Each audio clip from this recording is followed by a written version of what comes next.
నమస్తే, welcome to our channel. నేను సిరి.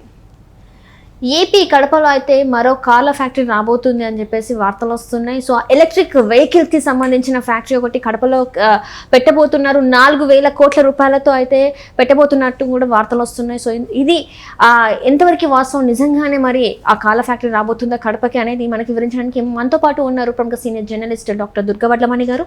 నమస్కారం మేడం. నమస్తే అండి మేడం, ఇప్పుడు చూస్తున్నట్టయితే ఏపీ అంటే కడపలో మరొక కార్ల ఫ్యాక్టరీ రాబోతుంది అని చెప్పేసి వార్తలు వస్తున్నాయి. అండ్ అది కూడా 4,000 కోట్ల రూపాయలతోని అది సంస్థ అక్కడ ఏర్పాటు చేస్తున్నట్టు కూడా మరి వార్తలు వస్తున్నాయి. ఇందులో ఎంతవరకు వాస్తవం ఉందంటారు? మరి నిన్న వియత్నాం నుంచి ఒక ప్రతినిధి బృందం వచ్చిందమ్మా. వాళ్ళు ఈ ఎలక్ట్రిక్ వాహనాలు అంటే విద్యుత్ వాహనాలని తయారు చేసే సంస్థ అది విన్ ఫాస్ట్ అనే సంస్థ. ఆ సంస్థకి చెందిన పామ్ సాన్ చౌ అని ఆయన CEO. దానికి ఆయన ప్రతినిధి బృందం అందరూ కలిసి వచ్చి నిన్న చంద్రబాబు నాయుడు గారిని సచివాలయంలో కలిశారు ఆంధ్రప్రదేశ్లో. కలిసినప్పుడు 4,000 కోట్ల పెట్టుబడి పెడతామని ముందుకు వచ్చారు వాళ్ళు. గతంలో మనకి కియా ఫ్యాక్టరీ వచ్చింది. కియా ఫ్యాక్టరీ రావడంతో రాయలసీమ రూపురేఖలే మారిపోయాయి మనకు తెలుసు. సరే, అక్కడ చాలా మందికి ఉపాధి అయితే దొరికింది, ఉద్యోగ అవకాశాలు వచ్చాయి. సో ఇప్పుడు ఇది కూడా వచ్చింది అనుకోండి. అంటే చంద్రబాబు నాయుడు గారు చెప్పినట్టుగా నన్ను గెలిపించండి, నేను మీకు అంటే ఇది ఉద్యోగ అవకాశాలు కల్పిస్తాను, అభివృద్ధి తీసుకొస్తాను, పెట్టుబడులు పెట్టిస్తాను, విదేశాల నుంచి కూడా కంపెనీలు వస్తాయి అని హామీ ఇచ్చారు. ఆ హామీలో భాగంగా అప్పుడే ఇది రెండోది కదా. నిన్న BPL ఒకటి చూసాం మనం, ఇదొకటి, ఇంకా చాలా వస్తున్నాయి. చాలా మంది ఆసక్తి చూపిస్తున్నారు. ఎందుకని చూపిస్తున్నారు? చంద్రబాబు నాయుడు గారిని బట్టి. గతంలో కూడా అందరికీ కూడా చంద్రబాబు నాయుడు గారితో అనుభవం ఉంది కదా. ఆయన అన్ని కూడా అంటే మౌలిక సదుపాయాలు ఆయన కల్పించగలరు రాష్ట్రంలో. తప్పకుండా మనం పరిశ్రమ పెడితే దానివల్ల నష్టపోము మనం, అంటే వాళ్ళ దేశానికి మంచిదే అది, అదే విధంగా ఇక్కడ ఆంధ్రప్రదేశ్కి కూడా మంచిదే అనే ఒక భావనలో వాళ్ళు ఉంటారు. కాబట్టి వాళ్ళు ముందుకు వచ్చారు. ఇంకొకటి ఏంటంటేనండి, ఎప్పుడూ కూడా ఒక పరిశ్రమ పెట్టాలి అంటే వాళ్ళకి రాయితీలు ఇవ్వాలి, తర్వాత కావాల్సిన అవన్నీ కూడా ఉంటాయి కదా. వాళ్ళు ఒక ఫ్యాక్టరీ పెట్టాలన్నా లేదు ఒక సంస్థ పెట్టాలన్నా వాళ్ళకి అనుమతులు రావాలి. అనుమతులన్నీ కూడా చకచకా జరగాలి. అందుకని సింగిల్ విండో పాలసీ ఇవన్నీ కూడా చెప్తూ ఉంటారు. సో ఆ రకంగా కూడా వాళ్ళకి మౌలిక సదుపాయాల విషయంలో కావచ్చు, లేకపోతే ఈ మిగతావన్నీ కూడా చకచకా అయ్యే అవకాశాలు అయితే ఉంటాయి మనకి. ఇంకొకటి TG భరత్ గారు కదా, పరిశ్రమల శాఖ మంత్రి.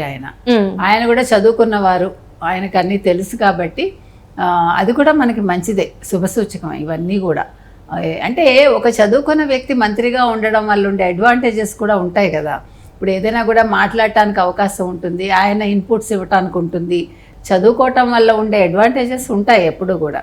సో ఆ రకంగా TG భరత్ అనే ఆయన మనకి పరిశ్రమల శాఖ మంత్రి కావడం, తర్వాత చంద్రబాబు నాయుడు గారు కూడా అన్నింటికీ సానుకూలంగా స్పందిస్తారు కాబట్టి ఇది అంటే త్వరలో వచ్చే అవకాశం ఉంది. వీళ్ళు 4,000 కోట్ల పెట్టుబడి అంటే చిన్న విషయం కాదు. అయితే దీనికి చాలా భూమి కేటాయించాలి. దానికి కూడా చంద్రబాబు నాయుడు గారు చెప్పారు, మీకు ఎక్కడ కావాలంటే అక్కడ ఇస్తాము, భూమి ఉంది అని. ఇప్పుడు రాయలసీమలో కూడా అనుకూలం ఉంటే అక్కడ కూడా మళ్ళీ భూమి కేటాయించవచ్చు.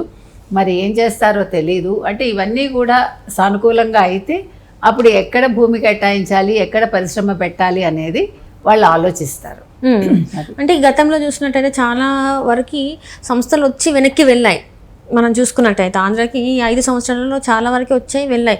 అయితే ఇప్పుడు మళ్ళీ కొంతమంది డౌట్ కూడా పడుతున్నారు, మరి గతంలో వచ్చి వెళ్ళాము మళ్ళీ ఇప్పుడు మరి అంత ఉంటుందా ఉండదా ఏంటి, మరి పట్టుబడులు పెట్టొచ్చా లేదా అని కూడా కొంచెం డౌట్లు అనేది వాళ్ళు పడుతున్న పరిస్థితుల్లో మరి చంద్రబాబు నాయుడు గారు ఇచ్చే హామీ ఏంటంటారు? అంటే రావాలి అని చెప్పేసి అందరినీ కలుస్తున్నారు, మరి వచ్చి పెట్టే అవకాశాలు ఉన్నాయంటారా? మరి గత 5 సంవత్సరాల్లో జగన్మోహన్ రెడ్డి గారు ఏ రకంగానూ రాష్ట్ర అభివృద్ధిని గురించి ఆలోచించలేదు. పరిశ్రమలు తీసుకురావడానికి ఆయన ఎప్పుడు కూడా ఒక అడుగు ముందుకు వెయ్యలేదు చెప్పాలంటే. వచ్చినవి కూడా వెనక్కి పంపించేస్తారని ఒక అపవాదు కూడా మూట కట్టుకున్నాడు ఆయన. ఎలన్ మస్క్ అడిగినప్పుడు కూడా అంటే అటు కేంద్రం కూడా దానికి సహకరించాలనుకోండి, ఈయన కూడా సుముఖంగా లేకపోయాడు అప్పుడు. ఆ తర్వాత మనకి అమర్ రాజా బ్యాటరీస్ని బయటికి పంపించేశాడు. అంటే ఒక కక్షపూరితంగా వ్యవహరించాడు ఆయన. ఎంతసేపు సంక్షేమాలు అంటాడు తప్ప రాష్ట్ర అభివృద్ధికి ఉపాధి కల్పన కావాలి అనే దాని మీద ఆయనకి దృష్టి లేదు. మనం ఎన్ని వందల సార్లు చెప్పుకున్నా గుడ్డు మంత్రి గురించి మాట్లాడుకోవాలి, లేదు ఈయన చెప్పిన ఈ చేయూత గురించి మాట్లాడుకోవాలి, లేదు చేపలు పట్టడం, లేకపోతే తోపుడు బళ్ళు, పానీపూరీలు, ఇవే కదా. అంటే ఆయన ఏమనాలి, ఆయనకి అంతవరకే తెలుసు, ఎవరికి, మన జగన్మోహన్ రెడ్డి గారికి. ఆయన స్థాయి అంతే, అంతకు మించి ఆయనకి పరిశ్రమలు పెట్టచ్చు అనేది అవగాహన లేదు ఆయనకి. ఇప్పుడు మీకు అవగాహన లేకపోయినా అవగాహన తెచ్చుకోవాలి. ఇప్పుడు అంతకుముందు ఆయన ఏమి రాజకీయ నాయకుడు కాదు, వ్యాపారవేత్త కాదు. ఏదో అప్పనంగా డబ్బులు వచ్చాయి, తండ్రి చచ్చిపోయాడు, కలిసి వచ్చింది. అంటే కలిసే కాలం వస్తే కొన్ని అలా వస్తాయి అన్నమాట, కలిసి వచ్చే కాలం వస్తే అట్లా వచ్చింది. ఓ పక్క అమ్మ, ఓ పక్క చెల్లి, అందరూ ఆయనకి హెల్ప్ చేశారు ముఖ్యమంత్రి అవ్వడానికి. తర్వాత నారాసుర రక్త చరిత్ర ఆయనకి చాలా బాగా కలిసి వచ్చింది, వివేకానంద హత్య వాళ్ళ పేపర్ ద్వారా. సో ప్రజలు కూడా మోసపోయారు. ఈరోజు ప్రజలే ఒప్పుకుంటున్నారుగా. ఈ నెల్లాళ్లలో ఎంత మార్పు చూస్తున్నామో వాళ్ళ నోట అంటే మనం వింటున్నాం. ఖచ్చితంగా తేడా ఉంది. ఇప్పుడు ఊపిరి పీల్చుకుంటున్నారు వాళ్ళందరూ కూడా. ఇప్పుడు కేసుల గురించి బాధ లేదు, ఎవడొచ్చి పొద్దున్నమని ఎవడు లాక్కెళ్తాడు, ఏమవుతుంది అంటే. ముందు బేసిక్గా సైకలాజికల్గా ఫ్రీడమ్ వచ్చింది, తర్వాత మాట్లాడే వాక్ స్వాతంత్రం వచ్చింది. ఇప్పుడు తర్వాత వాళ్ళ పనులు వాళ్ళు చేసుకోవచ్చు, వాళ్ళకి నచ్చినట్టు వాళ్ళు ఉండొచ్చు.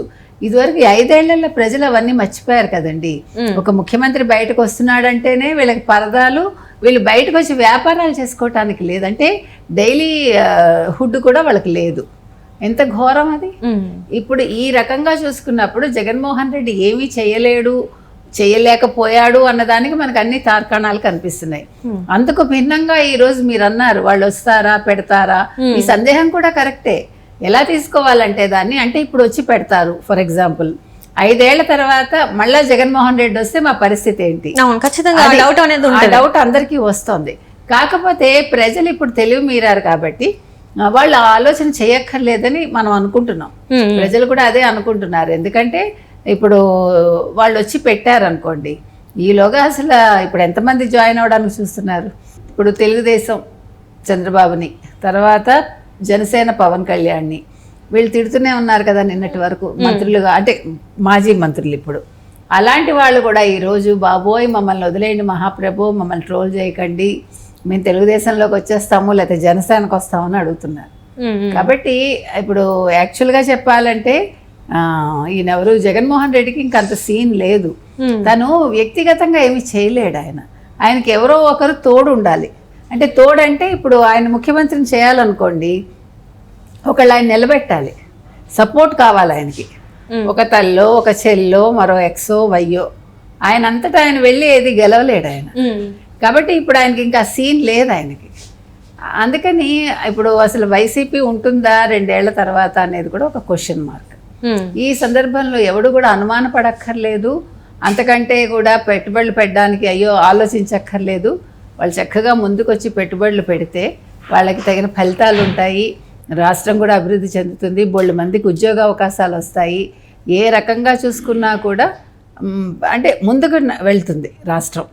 అదేవిధంగా ప్రతినిధి బృందాలు కూడా వాళ్ళు ఏం ఆలోచించక్కర్లేదు, దే కెన్ బి హ్యాపీ.